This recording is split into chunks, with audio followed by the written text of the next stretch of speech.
Santidade é um tema bíblico de extrema importância, porque sem santidade ninguém verá a Deus.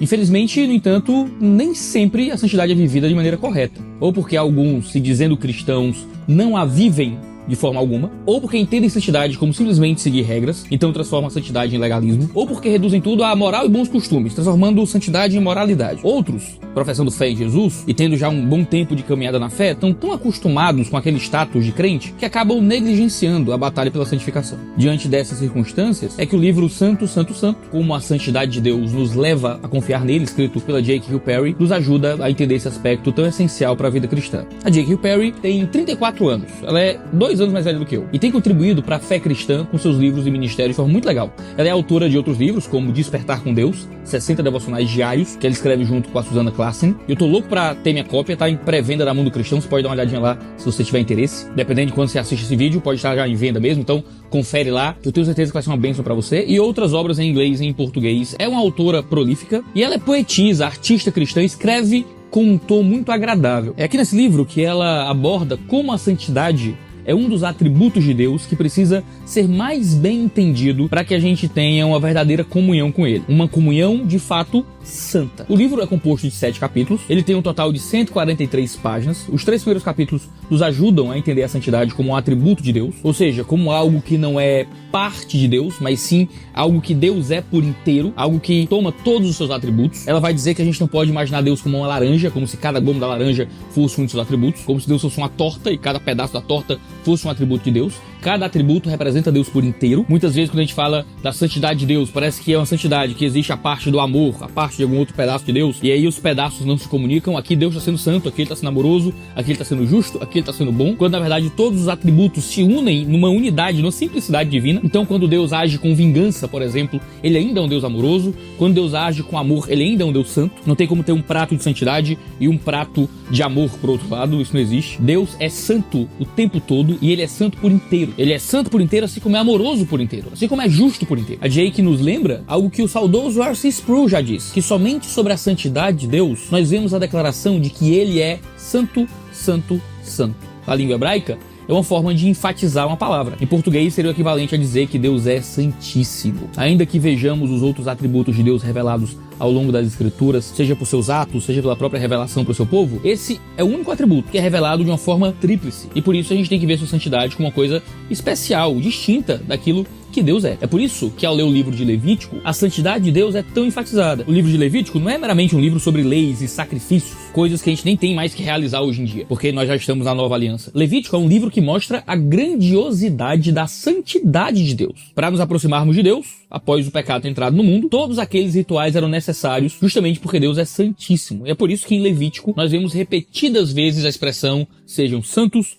porque eu sou santo". É justamente essa santidade que é assombrosa. J.K. Perry nos lembra do que Deus fez através das pragas do Egito, da abertura do Mar Vermelho e da sua revelação no Sinai. Qualquer uma dessas revelações assombraria qualquer um que as presenciasse, e é justamente isso que, apesar de professarmos que Deus é santo, é bastante comum que nós não imaginemos. Nós esquecemos como de fato Deus é. Nós o imaginamos como gostaríamos que Ele fosse. E é claro, nunca conseguiremos imaginar Deus como Ele é, de forma plena e total. Mas o que nós precisamos aprender, e é o que a J.K. Perry quer nos ensinar, é que facilmente imaginamos Deus como amoroso, porque o amor é uma coisa que nos atrai e nos faz bem, mas não fazemos a mesma coisa com a ideia de santidade. Não é à toa que Adão e Eva se esconderam logo que pecaram e se descobriram nus, pecadores diante do Deus que andava à tardinha no Éden com eles. Nós nos destituímos da revelação da excelência de sua santidade em nós. Um Deus que é santo não pode habitar juntamente com o pecado. E por isso, imaginativamente, criamos versões de Deus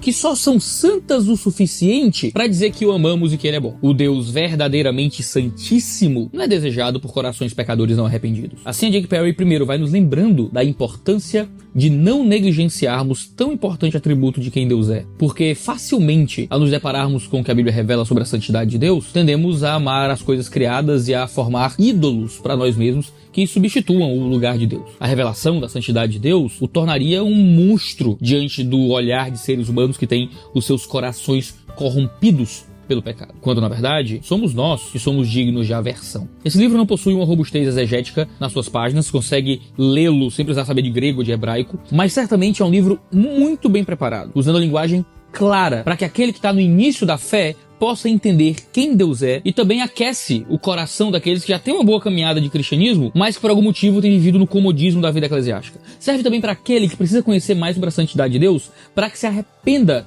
de seus pecados de forma mais verdadeira, para que encontre fé genuína em Jesus. O livro nos lembra que no radical da palavra santo tem a ideia de ser separado, a ideia de ser separado da criação. Mesmo a criação sem pecado criada por Deus era separada dele, porque ele é santo de maneira única e assim vai continuar sendo por toda a eternidade. Esse aspecto da separação evoca o aspecto da transcendência, a sua autoexistência, a sua alteridade. O livro nos ajuda então a perceber que a santidade de Deus não pode ser reduzida a aspectos morais, mas que devemos ver Deus como esse ser totalmente distinto da criação. Ao perceber a santidade de Deus como revelada nas Escrituras, nós percebemos a autoexistência de Deus e a imutabilidade de Deus. Deus não deixará de ser santo. E por isso, Deus não deixará de ser quem Ele é. Então, se por um lado a santidade assombra até homens como Isaías e Ezequiel, Deus se revela de forma que nos convida a um relacionamento com Ele e proporciona que nos aproximemos dele pela fé em arrependimento. Esse Deus santo e autoexistente, esse Deus transcendente, nos convida a um relacionamento com Ele pela fé. Pensa comigo.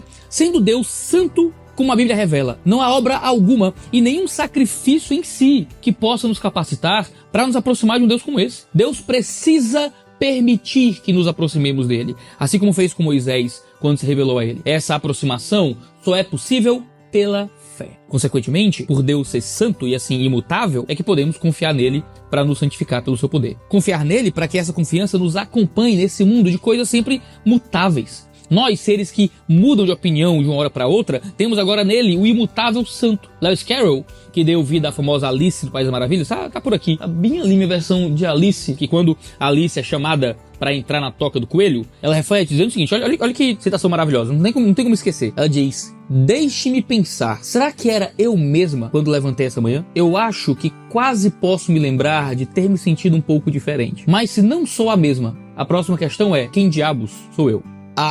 Esse é o grande mistério. Esse é o grande mistério. Nós passamos pelas mais variadas crises de existência, né? Quem eu sou? Não tenho pra onde ir, não sei pra onde vou, se tenho um talento, não sei onde pôr. Essa angústia com o tempo se torna pavor, não é como diz a poesia infantil. Por Deus ser santo, ele não passa por essas crises existenciais. E a gente passa, assim como a Alice passa, assim como o infante passa. E é por isso que a gente pode confiar nele. Jake Perry nos mostra que uma das características da idolatria é ter um tipo de fé muito mais em si do que em Deus. Nós temos a expectativa de que a fé é uma fé em nós, em um tipo de auto-engano em que a gente acredita que Deus é um reflexo de quem nós somos e dos desejos que temos. É porque ídolos são forjados por mãos humanas e podem ser manipulados pelas mãos humanas, carregados e então descartados, que a gente faz de Deus um ídolo pessoal. Para cada desejo incontido e descontrolado, nós forjamos ídolos na tentativa de suprir esses desejos. Carregamos esses ídolos para onde vamos em nossos corações. No entanto, quando novos desejos incontidos e descontrolados surgem, os antigos ídolos já não conseguem mais suprir nossas necessidades, que na verdade nunca foram capazes de suprir nada de verdade. E então forjamos novos ídolos, descartando os ídolos antigos. No entanto, Deus é, e Deus é o único que é santo. Ele não pode ser contido, não pode ser controlado, ele não é um leão domesticável,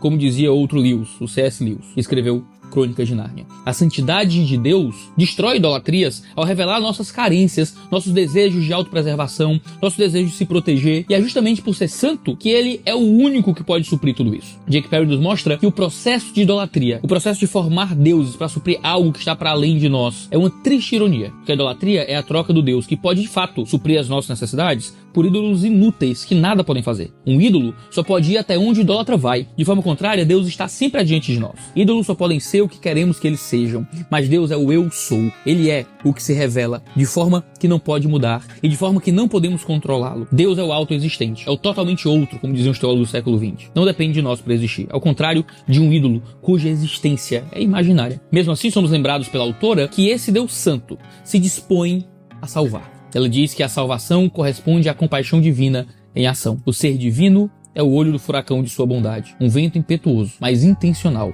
que vem na direção daqueles cuja esperança está na escuta divina do pedido humano por ajuda.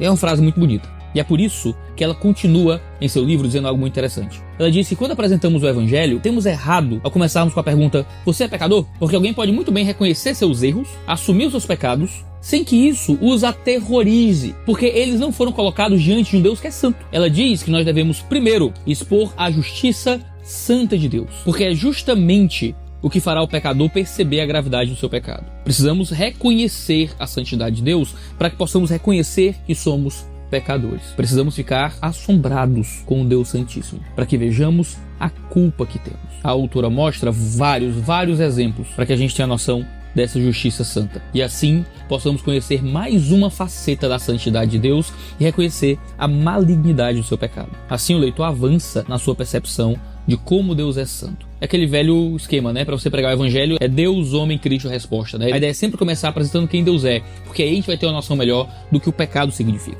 Pecado sem Deus como referência nem sempre significa muita coisa. Entendendo como Deus é santo, agora a gente reflete melhor sobre nós e nossa vida, o que gera a pergunta de como podemos ter uma vida santa. Sendo Deus santo, é impossível nos aproximarmos dele por nossos próprios meios. Não há coisa alguma que nós possamos fazer para que Deus nos aceite, pecadores como somos. O que a gente pode dar para conquistar a salvação? J.K. Perry nos lembra da obra e do poder do Espírito Santo, que abre nossos olhos para o pecado e nos conduz à vida com Cristo. Cristo morreu para salvar pecadores, porque um Deus Santíssimo precisa de um sacrifício que só o Filho poderia realizar para salvar aqueles que nele creem. O Espírito é aquele que justamente nos acompanha na vida. Negligenciar então a vida de santidade que Deus nos chamou para viver é negligenciar o Espírito Santo. O Espírito Santo é o que nos dá vida, que nos faz sentir e desejar sermos santos como Deus é santíssimo. Antes mortos no pecado, agora vivemos por causa do sacrifício de Cristo e por meio do poder do Espírito. É o Espírito que nos faz contemplar com assombro a santidade de Deus. É o Espírito que nos faz desejar viver essa santidade com todo o nosso ser. E por isso,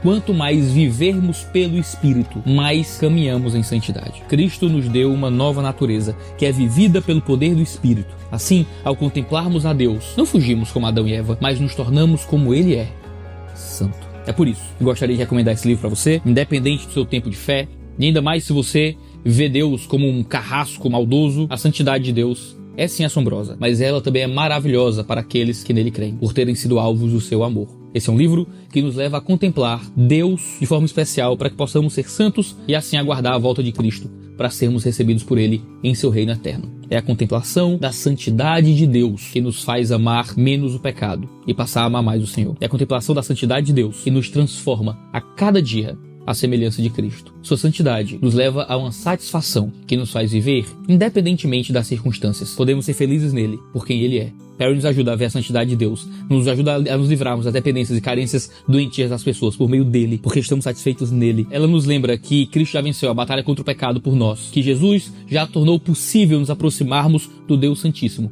e que ele afirmou o seguinte a respeito de todos os santos: o vitorioso se sentará comigo em meu trono, assim como eu fui vitorioso e me sentei com meu Pai em seu trono. E ali, finalmente, após dar nosso último suspiro, entenderemos por que nosso morrer é lucro. Ao abrir os olhos antes cegos que agora vêm, ele finalmente aparecerá. E sabe o que acontecerá em seguida? Sabemos que quando ele se manifestar, seremos semelhantes a ele, pois o veremos como ele é. Assim, a santidade que afastou Adão e Eva é acessível por causa do sacrifício de Cristo por nós e da habitação do Espírito que é santo em nós. E assim, os sejam santos, porque eu sou santo de Levítico, pode ser vivido com um deleite por homens pecadores como nós, por meio da obra perfeita de Cristo Jesus. Espero que essa obra lhe ajude a crer um pouco mais nisso. Vai ter um link aqui na descrição e no comentário fixado, se você quiser garantir a sua versão dessa obra e talvez de outras obras da J.K. Perry. Eu sou o pastor Iago Martins, a gente tem vídeo aqui toda segunda, quarta e sexta-feira, sempre às 10 horas da manhã. Então não deixa de se inscrever no canal para ficar sabendo sempre que houver vídeo novo.